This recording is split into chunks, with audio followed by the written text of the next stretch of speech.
ঠিক এই মুহূর্তে নিউজিল্যান্ডের এক দুর্গম উপকূলে প্রকৃতির সাথে মানুষের এক অসম লড়াই চলছে। চলুন জেনে নেওয়া যাক ঠিক কী ঘটছে সেখানে আর কিভাবে এই জীবন মৃত্যুর নাটকটা এগোচ্ছে। স্ক্রিনে যে ছবিটা দেখছেন, বিশাল এক সৈকতে অসহায়ভাবে শুয়ে আছে পাইলট তিমি, আর তাদের ঘিরে রেখেছে একদল স্বেচ্ছাসেবী। এটা শুধু একটা ছবি না, এটা হলো আশা আর আপ্রাণ চেষ্টার এক জীবন্ত মুহূর্ত।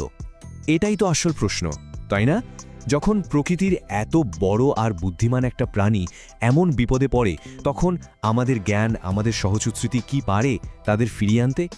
এই পুরো আলোচনায় আমরা সেই উত্তরটাই খুঁজব। তো সবার আগে বোঝা যাক অবস্থাটা ঠিক কতটা গুরুতর।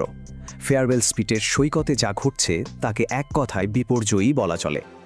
8ই জানুয়ারি ঠিক সকালে খবর আসে যে 55টা পাইলট টিমই, হ্যাঁ পুরো 55টা, এই সৈকতে এসে আটকা পড়েছে। যেন পুরো একটা পরিবার পথ হারিয়ে আজ অস্তিত্বের সংকটে। কিন্তু খুবই দুঃখের ব্যাপার যে উদ্ধারকারীরা সেখানে পৌঁছানোর আগেই 6টা তিমি মারা যায়, আর প্রত্যেকটা মৃত্যু এই লড়াইটাকে আরও অনেক বেশি কঠিন করে তুলছে। তবে সব আশা এখনও শেষ হয়ে যায়নি। এই মুহূর্তেও 15টা তিমি বেঁচে আছে, আর তাদের বাঁচানোর জন্যই এই অবিশ্বাস্য চেষ্টাটা চলছে। এখানে প্রত্যেকটা মুহূর্তই খুব দামি। এই বিশাল সংকট সামাল দিতে এগিয়ে এসেছেন একদল অসাধারণ মানুষ, আর তাদের লড়াইটা শুধু আটকে পড়া তিমিদের সাথেই না, তাদের লড়াইটা সময়ের বিরুদ্ধে আর প্রকৃতির এক অমোঘ নিয়ম, সমুদ্রের জোয়ার ভাটার বিরুদ্ধে। এই পুরো অভিযানের নেতৃত্বে আছে প্রজেক্ট জোনাহ নামের একটা সংস্থার একদল নিবেদিত প্রাণ ভলেন্টিয়ার, আর তাদের সাথে আছে নিউজিল্যান্ডের কনজারভেশন ডিপার্টমেন্ট। তারা রেঞ্জার, নৌকা, এমনকি ড্রোন ব্যবহার করে পুরো পরিস্থিতির ওপর কড়া নজর রাখছে। মানে মানুষ আর প্রযুক্তির এক দারুণ সমন্বয়। প্রজেক্ট জোনাহের লুইসা হাক্সের এই কথাগুলো শুনলেই বোঝা যায় চাপটা ঠিক কতটা। তাদের হাতে সময় খুবই কম, কারণ একবার ভাটা শুরু হয়ে গেলে পরের জোয়ারের জন্য অপেক্ষা করাটা আটকে পড়া তিমিগুলোর জন্য মারাত্মক হতে পারে। তাদের প্ল্যানটা কিন্তু বেশ গোছানো আর সায়েন্টিফিক। প্রথম কাজ, তিমিগুলোর বিশাল শরীরকে ঠান্ডা রাখা। এর জন্য সমানে পানি ঢালা হচ্ছে, যাতে রোদের তাপে ওদের কোনো ক্ষতি না হয়। এর পরের ধাপটা সবচেয়ে জরুরি, ভরা জোয়ারের জন্য অপেক্ষা করা, কারণ জোয়ারের পানি এদের আবার ভাসিয়ে তুলতে সাহায্য করবে। আর সবশেষে বেঁচে থাকা তিমিগুলোকে আবার এক জায়গায় করে একটা দল হিসেবে গভীর সাগরের দিকে নিয়ে যাওয়া। কিন্তু প্রশ্ন হলো, তিমিগুলোকে কেন একটা দল হিসেবেই সমুদ্রে ফেরাতে হবে, একটা একটা করে নয় কেন? এর উত্তরটা লুকিয়ে আছে পাইলট তিমিদের একটা অসাধারণ বৈশিষ্ট্যের মধ্যে। পাইলট তিমিরা জানেন, একা একা থাকে না, ওরা অনেকটা মানুষের পরিবারের মতোই, খুব গভীর বন্ধনে একে অপরের সাথে জড়িয়ে থাকে আর সবসময় দলেই ঘুরে বেড়ায়। তাদের এই সামাজিকতাই তাদের সবচেয়ে বড় শক্তি, আবার কখনো কখনো সবচেয়ে বড় দুর্বলতা। ব্যাপারটা আসলেই একটা দুইধারী তলোয়ারের মতো, তাই না? ওদের এই যে শক্তিশালী সামাজিক বন্ধন, এটার কারণেই কিন্তু ম্যাস স্ট্র্যান্ডিং বা একসাথে এতগুলো তিমির আটকে পড়ার ঘটনা ঘটে।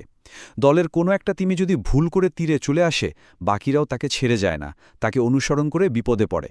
কিন্তু মজার ব্যাপার হলো, ঠিক এই কারণেই ওদের বাঁচানো সম্ভব।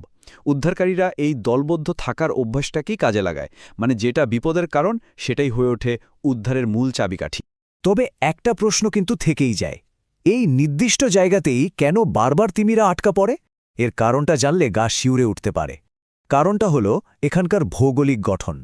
খোদ নিউজিল্যান্ডের কনজারভেশন কর্মকর্তারা এই ফেয়ারওয়েল স্পিটকে বলেন একটা ন্যাচারাল হুয়েল ট্র্যাপ বা প্রাকৃতিক তিমির ফাঁদ।